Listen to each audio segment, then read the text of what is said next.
Hi guys, welcome to my tutorial. So today we're going to learn how to make some tree stamps. This is the picture I've downloaded from Wikipedia. You can go on the website, just type in tree, you will have the photo available there. Just download it to your gallery so you can use it as a guide if you want to. Or if you have a particular tree in mind, you can download the picture to use as a reference as we will be progressing with the brush. So I chose this one for now. I'm going to go to Procreate now, and we're going to create empty canvas, 1000 by 1000 pixels. This will give us plenty of space to try and draw it.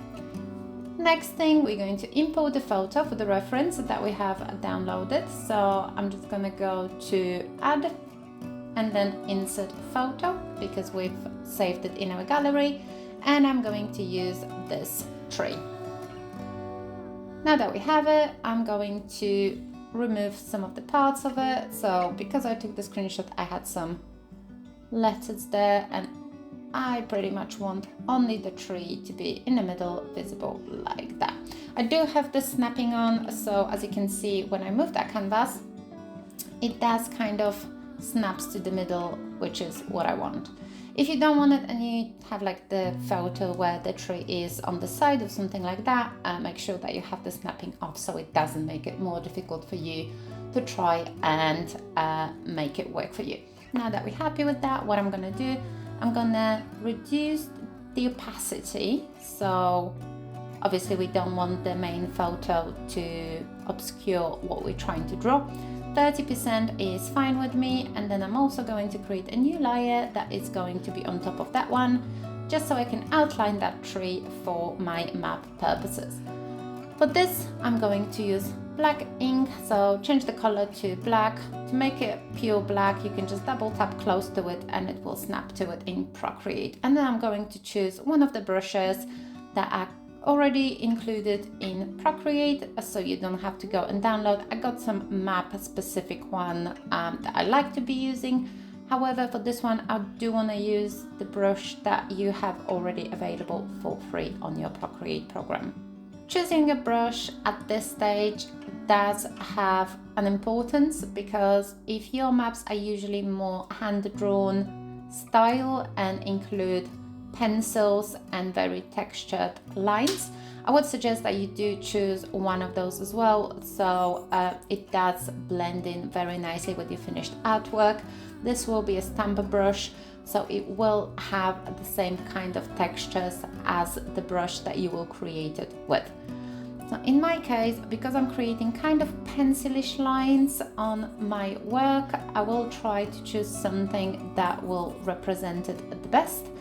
I think I'm going to stay with that one. So this is a Derwent pencil in sketching group on Procreate, and I'm happy with that. I'm just going to adjust the size slightly to maybe 80% so the line is slightly thicker. Now that we've chosen brush that we're going to use to outline that tree, what I want you to focus on is the overall shape and not too much on the details.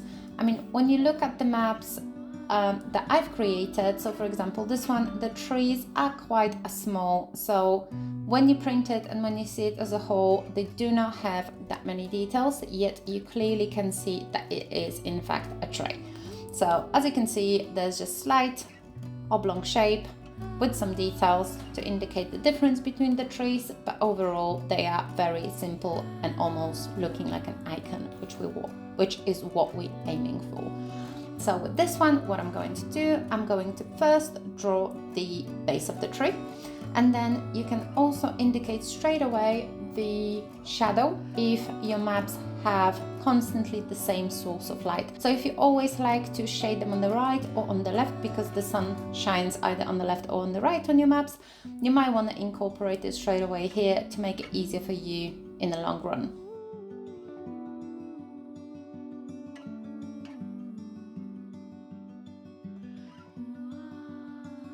For the shadow, I'm going to use the ellipse tool, which is if you draw an ellipse and hold it, it should hopefully snap into the shape. So I'm going to align it with the tree like so. and you can edit that if you're not fully happy with the result. I'm going to make it just slightly more narrower and maybe just twist it slightly here to make it more even with the edge of the line. If you want them to be aligned properly and in line with the edges, you can add drawing guides. Obviously not in edit mode, so I'm done with that.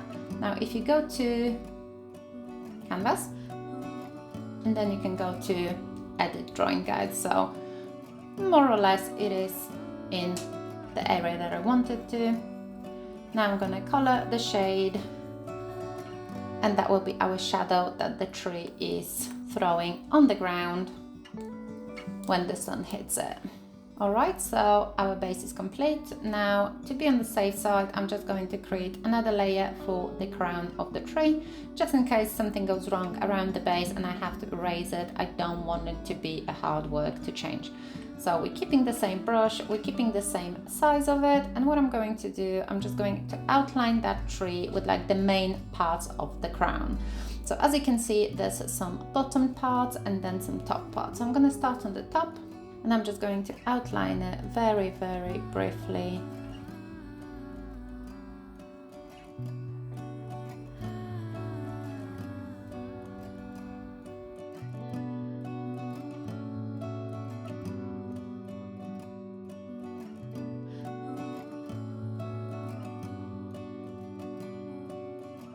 Like so.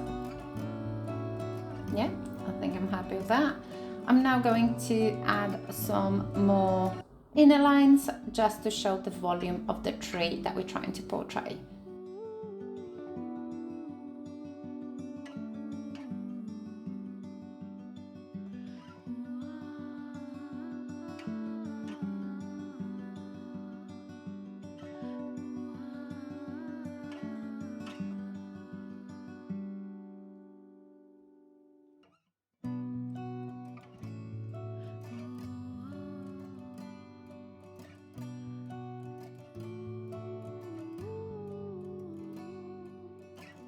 And I don't like how it looks slightly off despite the tree, actual tree being like that.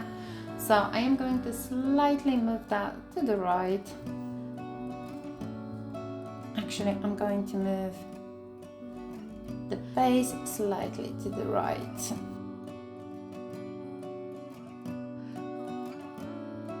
And now we're going to delete the base here, just so it aligns with the crown side of the tree. And in the tree line, I don't like that little bit, and this is pretty much done, guys. The next thing is what we want to do. I like to duplicate that, so I'm going to swipe that and duplicate both layers and just hide one of those because we don't want them to be affected. Now I'll switch off the background and layer 1 and then combine those two together. Now what I like to do is alpha lock that layer and then change the color to white and change the brush to painting and round brush on the maximum size. Now what it will do, it will change our design into white so that when we apply it to the brush settings, it will display correctly. As I mentioned in my previous tutorials, I've had some issues with creating brushes. I'm not sure whether it's due to the size of my canvas or something else, so I like to change it to white and then export it as a picture and PNG. So what it will do, it will then retain that transparency in the background, and I'm just going to save the image in my gallery. Okay guys, now that we've exported it, what we're going to do is create a brush. So what I like to do is choose one of the already existing one, and I'm just gonna choose spray paint and drip. If you slide it, it gives you option to duplicate it, and we're going to be using the duplicated one to change settings. So as you can see, this is now quite nice brush that gives you stamps of the same shape, which is what we're aiming for, and that's why I chose this brush. So what we're going to do, we're going to the shape menu, and as you can see, this is the representation of that one, and we're going to edit that. If you click on import, it gives you option to import from a photo, and that's what we want. And you can't see it because it's white on white, but you will be able to see here on the preview that the tree that we've created is rendered correctly. I'm just going to check on other options, as we don't want anything weird going on, like, oh no, the size is actually okay, but it's best to check. So what I'm going to do, check whether the grain source is just a blank square, and whether rendering is on intense bleeding, flow on max, and whether in dynamics there's nothing change, everything's on 0 or none, and the same here as well. So I'm happy with how it is now set up, and then I'm going to press on done. And here's our brush. If you want to move it to another menu, you can either hold it with the Apple Pen and change it to any of those groupings here. So now I moved it to elements, and as you can see, it's here. If you want to create a separate folder like I have done here, for example, I got my trees, all the brushes are in one folder. All you have to do is scroll to the top, and that plus give you option to create a new group. Now I don't need that, so I'm gonna delete that. You can hold it and then delete or rename it as you see fit. And now we're going to be testing our brush on the map. I created here a very easy, simple map. So that's the coastline with the shoreline and a little island, and I've added texture on top of it. Now we're going to see how that brush that we've created of the tree behaves on an actual map. Now this is 1000 by 1000 canvas as well, so the same as when we were creating the brush itself, so you can recreate this kind of look on your training file. And as you can see, I have a multiply layer with some textured papers, and I have the shoreline and the island with the coastline on another layer. So I will choose the top one, but below the texturized paper. And now we're going to find our brush that we've created, and we're going to use color black and try to print it. Now obviously this is way too big, I don't want it that big, so what we're going to do, we can change the size to here, and 16% seems like a good idea, so we can just put them on the paper like so. We can also create a line because we have added the spacing. So if you do want to use them in the line like this, make sure that the spacing is correct, or if not, you can always adjust it here. So when we click on the brush and go to settings, the first one in stroke path will give you spacing. Now at present it's like this. If you increase it, it will give you more space in between the trees. So for example, if you don't want to play with it too much, you can increase the spacing, and now when I draw, it will give me plenty of space in between the trees. Now if I want to quickly move it, I can highlight one of the trees and align them where I want them to be. Obviously you have to switch off snapping if you want to be very precise. So in this case, I'm going to move them very closely together, and then this one as well, the same way as the previous one. Obviously those do look uniform now, so I would suggest you create a couple of different variations of those trees just to break off the monotony of the same looking ones.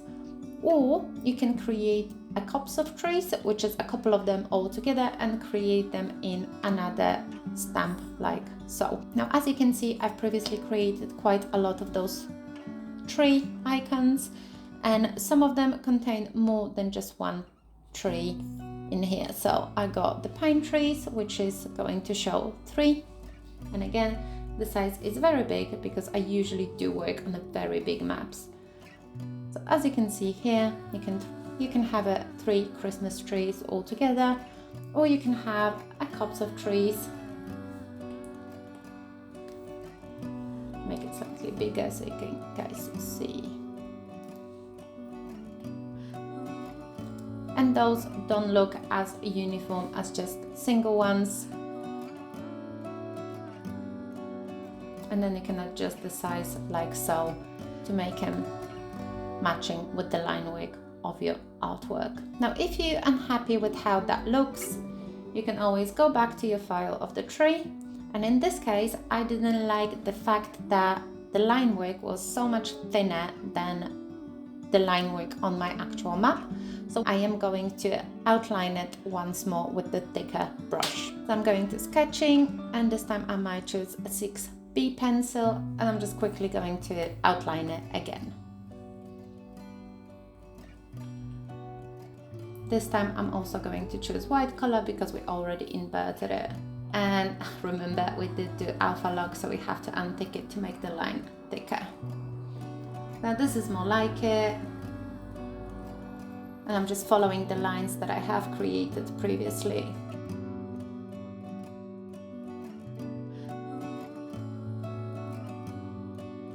Okay, that line work looks better, so I'm going to share it again into my gallery, and remember to do it as a PNG. And then I'm going back to my map project, find the brush which was in elements, click on it to change the line work, and it's in shape. So I'm going to edit, import a photo. It's the second photo that we've imported. As you can see, the lines have thickened.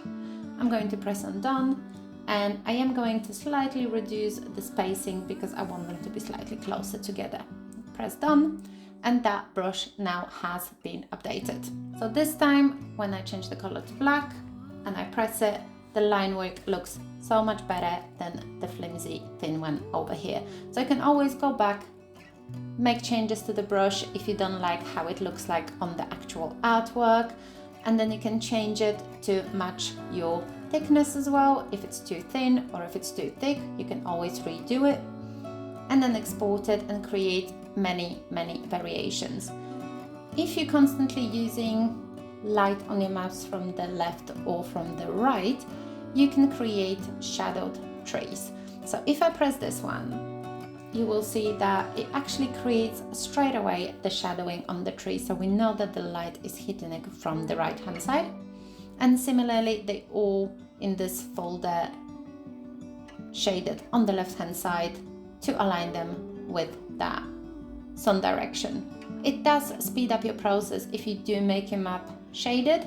So how you want to do it, go back to your brush canvas on another layer, because I don't want to really touch this one. I'm just going to duplicate it because I'm very happy with how it turned out. So if I want to add some shading to it, I will choose the new layer to add it on, and I'm just going to drag it below the line work. Now choose a brush for shading that has a bit of a transparency. We change the color to white, watercolor, and I'm going to use number 9.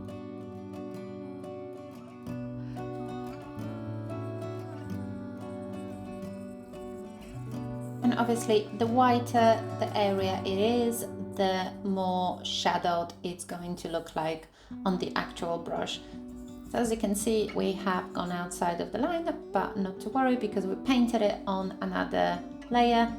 What we can do, we can quickly wipe it out, and I'm going to use painting and just a standard round brush for that.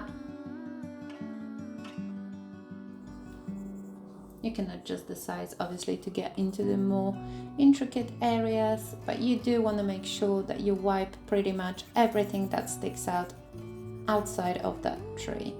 Now remember, you're only creating those once, and then you can use them in your artwork over and over again. So it is a good idea to make them the way that you work and the way that they will seamlessly fit into your future artworks and your style. If you do change your style and you decide to make trees more icon looking like, then I would suggest that you create separate brushes in a separate folder to reflect that, so you can just easily use those in the future.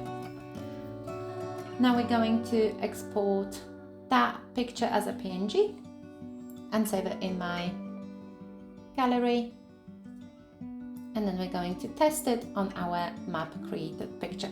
I'm just going to create a new layer so we're not getting distracted with the old one. So now we're going to brushes, and we're going to find the one that we've created previously.